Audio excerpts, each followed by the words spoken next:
मुनि अष्टावक्र राजा जनक को समझाते हैं कि यथार्थ तत्व को जानने के लिए मंद बुद्धि और मूढ़ का सही अर्थ समझना आवश्यक है।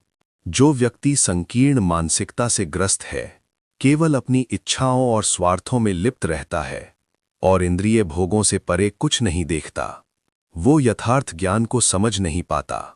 ऐसे व्यक्ति के लिए तत्व ज्ञान सुनना भी मूढ़ता को ही बढ़ाने जैसा होता है। लेकिन एक ज्ञानी यदि मूढ़ जैसा भी प्रतीत हो, तो वो अपने आत्मिक विकास के माध्यम से समाधि को प्राप्त कर सकता है। ये तत्वबोध अत्यंत सूक्ष्म है, जिसे स्थूल बुद्धि वाला व्यक्ति समझ नहीं सकता। जिसका चित्त वासनाओं में उलझा हो, अहंकार से भरा हो और इच्छाओं से घिरा हो, वो इस ज्ञान को पाकर भी उसे विकृत कर सकता है। जैसे अमृत में विष मिल जाए तो अमृत भी विष बन जाता है। इसके विपरीत एक ज्ञानी बाहरी रूप से मूढ़ प्रतीत हो सकता है, लेकिन अपनी आंतरिक चेतना को पहचान कर समाधि की अवस्था प्राप्त कर लेता है। ज्ञानी का मूढ़वत आचरण केवल इसीलिए होता है कि उसके कार्यों में कोई बाधा ना आए और वो अपनी अनुभूति को खुलकर व्यक्त नहीं करता, क्योंकि ज्ञान का प्रदर्शन अहंकार को बढ़ा सकता है। अष्टावक्र आगे कहते हैं, एकाग्रता और चित्त की निरोध अवस्था का अभ्यास करने वाला अज्ञानी व्यक्ति अपनी ही आदतों में उलझा रहता है और सत्य को नहीं देख पाता। जैसे कोई सोया हुआ व्यक्ति अपनी स्थिति से अनजान होता है, वैसे ही अज्ञानी व्यक्ति अपने ही भ्रम में जीता रहता है। लेकिन एक धीर पुरुष अपने स्वभाव में स्थिर रहते हुए कुछ करने योग्य नहीं देखता, क्योंकि आत्मज्ञान प्राप्त करने के लिए कोई विशेष क्रिया आवश्यक नहीं होती।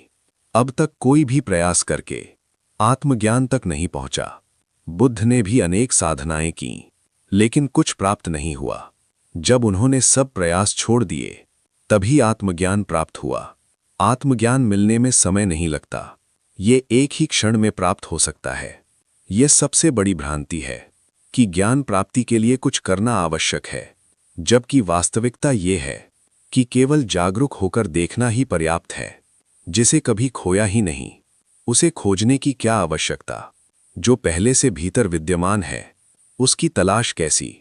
लेकिन सभी प्रयास अंतःकरण की शुद्धि के लिए किए जाते हैं, क्योंकि जब तक चित्त निर्मल नहीं होता, आत्मा का आभास नहीं हो सकता।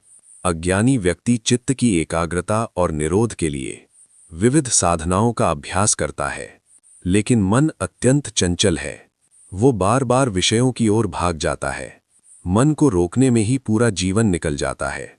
इसीलिए अष्टावक्र कहते हैं, अज्ञानी व्यक्ति निरंतर अभ्यास करता रहता है, जबकि जिसका चित्त शांत हो चुका है, उसे किसी साधना की आवश्यकता नहीं होती। ऐसा व्यक्ति अपने स्वभाव में स्थिर रहता है, क्योंकि आत्मा में स्थिर होने के बाद कुछ भी करने योग्य शेष नहीं रहता।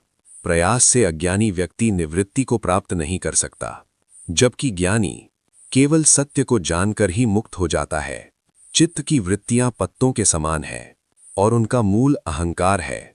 जब तक जड़ बनी रहती है, वृत्तियां बार बार उगती रहेंगी। इसलिए केवल अभ्यास से कुछ नहीं होगा।